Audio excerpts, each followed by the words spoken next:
오늘은 남유다의 19번째 왕 여호야긴과 남유다의 마지막 왕 시드기야에 관해서 살펴보도록 하겠습니다.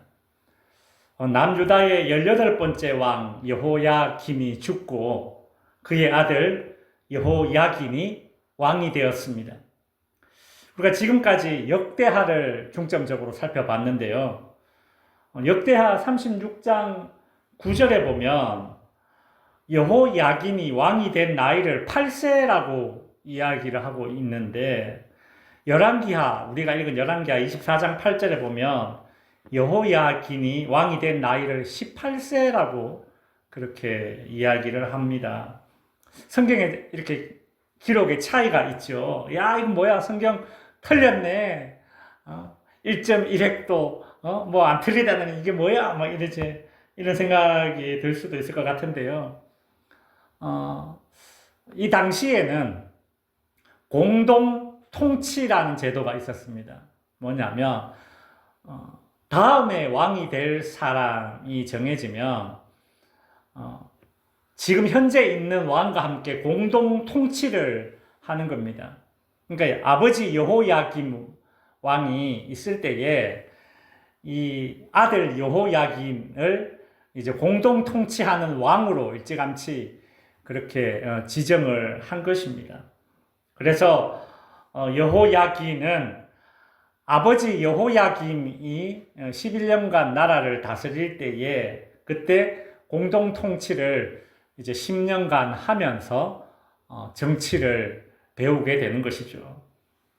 즉 역대하는 여호야긴이 아버지와 공동 통치를 시작하게 된 그 시점부터 이제 왕이 된 나이를 기록했고, 우리가 오늘 읽어본 이 열왕기는 그게 아니라 아버지 여호야김이 죽고 나서 이제 공동 통치가 끝나고 나서 아들 여호야긴 왕이 혼자 이제 왕으로 통치하던 그 나이를 기록했기 때문에 약 한 10년의 차이가 있다고 그렇게 학자들이 이야기를 합니다.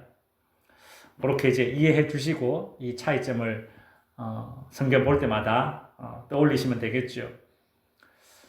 우리가 이렇게 빙판길 한번 미끄러지기 시작하면 좀처럼 멈추기가 쉽지 않습니다. 제가 예전에 그 여름에 장마 기간에 소나기가 쫙 내렸는데 그 빗길에 제가 차를 운전해서 쫙 가다가 한번 미끄러져 본 적이 있습니다. 그 자동차가 한번 빗길에 미끄러지니까 제가 이쪽으로 가고 있는데 한번 미끄러지니까 차가 360도 그대로 뺑 돌아가지고 다시 제자리에 딱 섰는데 보니까 제 차선이 아니라 옆 차선이에요. 그 한동안 정신이 없어가지고 멍하게 있었는데 정신을 차리고 보니까 남의 차선에 있는 거예요. 그래서 참 천만다행인 것은 제 뒤에도 차가 없었고 마주오는 쪽에서도 차가 없었기 때문에 사고가 없었지, 아니면 정말 아찔한 그런 순간이었죠. 불가항력입니다. 빙판길에 한번 미끄러지기 시작하면, 빗길에 한번 차가 미끄러지기 시작하면 사람의 힘으로는 뭐 핸들을 이리 돌리고 저리 돌리고 소용없어요. 그냥 막 미끄러져요. 이게 불가항력이라고 합니다. 사람의 힘과 노력으로는 어떻게 저항할 수가 없는 것입니다. 남유다의 이제 마지막 역사를 살펴보면 딱 불가항력입니다. 남유다의 19번째 왕 여호야긴은 왕이 된 지 석 달 만에 바벨론 제국이 쳐들어와서 예루살렘을 포위를 해버립니다. 그러자 이 여호야긴 왕은 바벨론 왕에게 잘 보이기 위해서 자기 어머니, 자기 신하들 뭐 다 데리고 바벨론 왕 앞에 가서 절을 합니다. 바벨론 왕이여, 우리는 당신의 신하들입니다. 우리 아버지 여호야긴 왕은 왕께 반항하였지만 저는 이렇게 왕을 환영합니다. 그렇게 비굴하게 아부를 했지만 바벨론 왕은 예루살렘 성전 안에 있는 각종 금, 은 기구들, 솔로몬 왕이 만든 것들 싹 다 쓸어갑니다.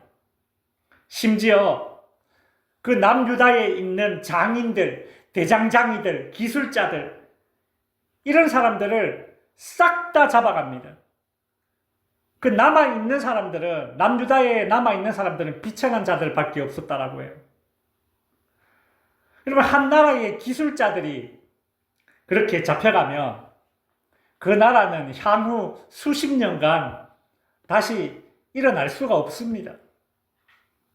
게다가 이 바벨론 왕은 여호야긴 왕뿐만이 아니라 왕의 어머니, 왕의 아내, 신하들, 내시들까지, 심지어 좀 힘 좀 쓸만한 그런 장수들까지 싹 다 바벨론으로 끌고 가 버렸습니다. 여호야긴 왕은 친바벨론 정책을 펼치고 아무리 바벨론 왕에게 아부를 해도 바벨론 이 제국 앞에서 불가항력이었습니다. 바벨론 왕은 여호야긴 왕을 바벨론을 포로로 끌고 가면서 그 여호야긴 왕의 삼촌을 남유다의 왕으로, 바지사장으로 그냥 앉히는 거죠. 그가 바로 남유다의 20번째 마지막 왕이죠. 시드기야입니다. 그렇게 왕이 된 시드기야는 이 여호야김과는 좀 달랐습니다. 시드기야 왕은 반바벨론 정책을 펼쳤습니다. 저 봐라, 여호야긴 왕이 바벨론 왕에게 잘 보이려고 뭐 갖다 바치고 아부를 해도 소용없어. 그래서 나 시드기야 왕은 친바벨론이 아니라 반바벨론 정책을 펼칠 것이다. 그래서 이 시드기야 왕은 애굽에 찾아갑니다. 그래서 애굽 왕의 지원을 받아서 이 바벨론과 맞서 싸우려는 그런 이제 정책을 펼치게 되죠. 그때 우리가 잘 아는 이제 예레미야 선지자 같은 선지자가 이 시드기야 왕에게 찾아와서는, 왕이여, 우리 이스라엘이 죄를 지어서 하나님께서 바벨론을 통해서 지금 회초리를 드는 겁니다. 그러니 바벨론과 맞서 싸우려 해서는 안 됩니다. 오히려 더 큰 그런 피해만 입을 뿐입니다. 라고 말했지만 이 시드기야 왕은 선지자의 말을 듣지 않습니다. 시드기야 왕은 예루살렘 성벽 문을 굳게 걸어 잠그고 죽기까지 저항하기로 그렇게 마음을 먹습니다. 이 예루살렘은 바벨론 군인들에 의해서 1년 넘는 기간 동안 포위가 됩니다. 꼼짝 못하고 이제 갇히게 된 것이에요. 예루살렘 성 안에는 1년간 포위되는 그런 현상이 일어나자 먹을 것이 다 떨어졌습니다. 역사 기록에 보면 그 예루살렘 성 안에 먹을 것이 없어서 기근이 들어서 사람들이 뭘 먹었느냐? 허리띠 있잖아요. 이 허리띠. 가죽으로 됐잖아요. 이 가죽을 삶아가지고 그렇게 씹어 먹고 했답니다. 얼마나 먹을 게 없으면 가죽 그것도 허리띠 그거 가죽 그것도 고기라고 그것 씹어 먹었다라는 거예요. 너무 극한의 굶주림에 몰리다 보니까 사람들이 정신이 돌아서 아기를 잡아먹는 일들이 있었습니다.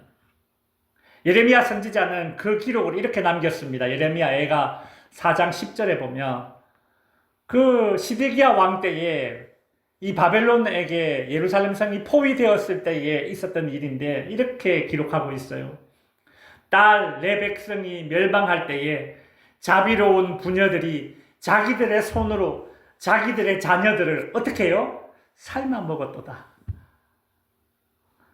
여러분, 예루살렘 성 안에 있던 그 군인들과 백성들은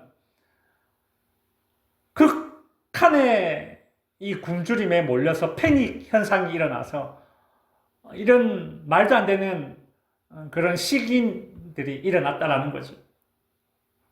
차라리 굶어 죽느니 칼에 맞아 죽는 게 낫겠다. 그런 생각으로 이제 예루살렘 성 안에 있던 이스라엘 백성들이 하나 둘 도망치기 시작했습니다. 적군에게 항복하는 거죠. 굶어 죽거나 칼에 맞아 죽거나 이러면서 다 나가는 거예요. 결국 이 시드기야 왕도 어느 날 밤에 몰래 이제 마차를 몰고 자신의 왕자들을 데리고 함께 이 성 밖을 빠져나와서 광야로 막 마차를 몰고 도망을 칩니다. 그런데 바벨론 군사들에게 발각돼요. 그래서 결국 체포됩니다. 바벨론 왕은 이 시드기야 왕이 보는 앞에서 그 시드기야 왕의 아들들의 눈을 뽑습니다. 그리고 시드기야 왕은 두 눈을 뽑습니다. 그리고 쇠사슬로 칭칭 묶어서 바벨론으로 끌고 갑니다. 시드기야 왕은 반 바벨론 정책을 펼쳤지만, 그래서 한번 저항해 보려 했지만 불가항력이었죠. 결국 이스라엘은 이 시드기야 왕을 마지막으로 더 이상 왕을 배출하지 못하고 한 나라의 패망을 겪게 됩니다.